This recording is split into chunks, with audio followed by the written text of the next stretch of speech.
nga si nekk multimillionnaire parce que man je préfère investir et perdre que ma toog sans investir.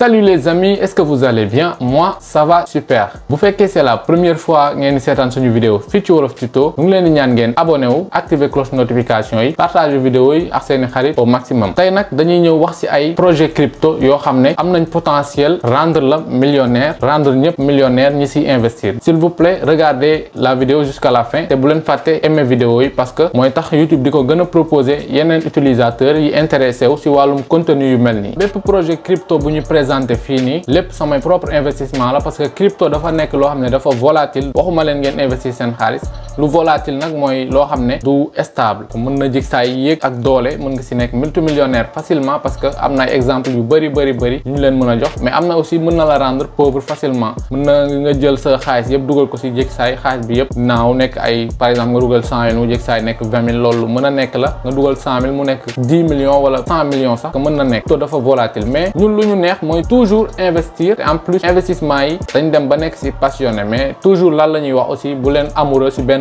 crypto topp ko bëgg ko amoureux ci benn token di ko jënd ba nga xam ne token bi day dem ba amatul valeur sax yow nga ciy dem di ci topp ñun loolu du suñu objectif mooy gagner xaalis ak crypto monnaie ci ay investissement long terme donc vidéo bi nag dina amal njëriñ ñu bëri ñoo xam ne dañu bëgg a def investissement long terme ba pare à faible risque crypto nag risque am na ci parce que lépp luy crypto dafa am risque bu dul ay paiement yi ngay def ni comme ay jënd crypto pour fay dara leneen li ci nekk yépp lu mu wàllum investissement dafa am risque investissement boo gis muy crypto ak lu mu mënti doon am na risque même bu nekkee à faible risque aussi investissement lu mu mënti nekk dina am risque lan laa leen wax bu fekkee mu abonné go ci chaîne bi bësal bouton abonné wu bi c'est gratuit doo fay dara en plus nga liker vidéo bi ça te coûte 0 franc comme ça ñu attaquer premier projet crypto bi ma leen di présenter on y va. Avant ñuy commencer ni dama leen di proposer ngeen def seeni propre recherche avant ngeen di attaqué wu ci benn crypto-monnaie bu may wax ci vidéo yi du parce que dama ko wax rek da ngeen ko war a jënd donc def leen seen propre recherche avant ngeen di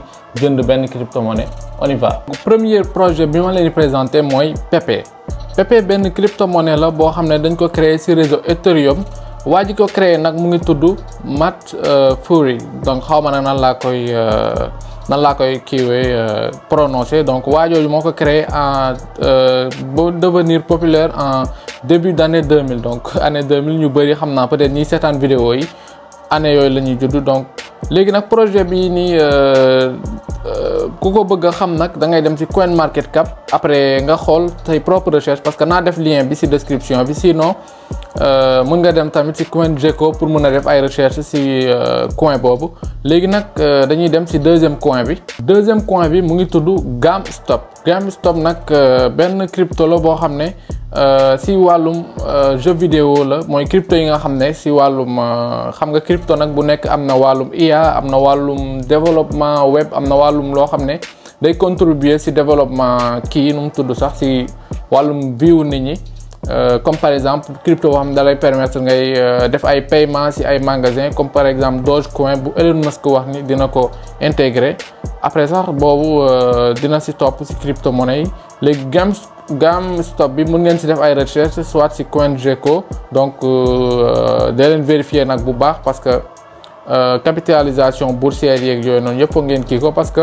après aussi loolu foog ñu def affaire analyse crypto yi ci prochaine vidéo yi pour nit ñi mën a xam nan ngay def ba xam crypto yu am potentiel yi ak yan recherche nga war a def ak nan ngay defee recherche te en plus formation crypto-monnaie bi dans quelques mois normalement dinañ ko commencer incha allah léegi ñu dem ci troisième crypto-monnaie du mois. Troisième crypto-monnaie bi nag mooy Bonk déjà man def naa ay profit yu bëri parce que avant may def vidéo bi jëndoon naa ay Bonk depuis 2023 donc def naa ay profit environ $500 ci Bonk juste environ côté $300 normalement laa investiroon parce que problème bi nag mooy boo investir da nga koy noter parce que sinon doo xam après ñaata nga investir mën nga nekk sax à court de perte te doo ko xam. léegi nag donc Bonk bi nag si Solana même chose si Solana la nekk réseau Solana parce que crypto bu nekk ak réseau moo tax formation bi nag dina essentiel parce que moo tax ngay comprendre yu bëri avant ngay lancer wu si crypto monnaie yi lu bëri nag mënuñoo lancer wu si crypto monnaie parce que xamuñu nan la ñuy jëndee nan la ñuy jaayee nan la ñuy investir ci ay crypto loolu yëpp dinañ ci wax incha allah. quatrième même coin bi ñuy dem excusez-moi ma naan crypto-monnaie sànq ba léegi même coin Dog-Wifat donc Dog-Wifat nag crypto même coin yi lan mooy seen rôle mooy dañ leen créé woon pour ay blague mais dafa mujj nekk investissement boo xam ne rendre na ñu bëri multimillionnaire aussi ñu bëri développé wu nañ ci parce que ay blague la commencé woon ci Dogecoin ba jékki saay nekk loo xam ne investissement bu am doole la foog ñu commencé di def vidéo yooyu noonu pour nit ñi mën a comprendre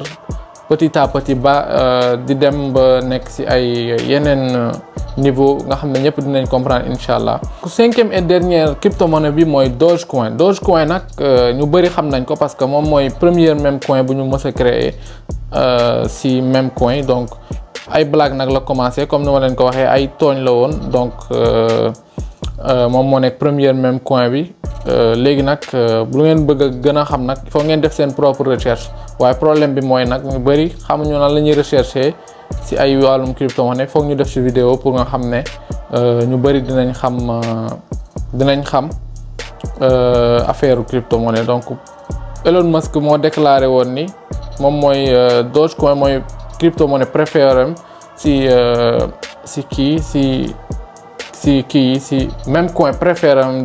du moins parce que dama tàmm wax crypto-monnaie alors que lii ay même coin la foog ñu def vidéo expliquer lan mooy même coin lan mooy crypto-monnaie ay bitcoin ak yooyu yëpp foog ñu wax ko détail par détail mais ci formation bi nag dinañu gën a détailler affaire yooyu parce que yëpp bind nañ ko ku bëgg a rejoindre groupe WhatsApp bi pour mën a xam base formation bi ñu bind yëpp bu ñu ko demee ba valider ko lañ koy publier ci chaîne YouTube bi doog a wax étape par étape formation benn vidéo entière lay donc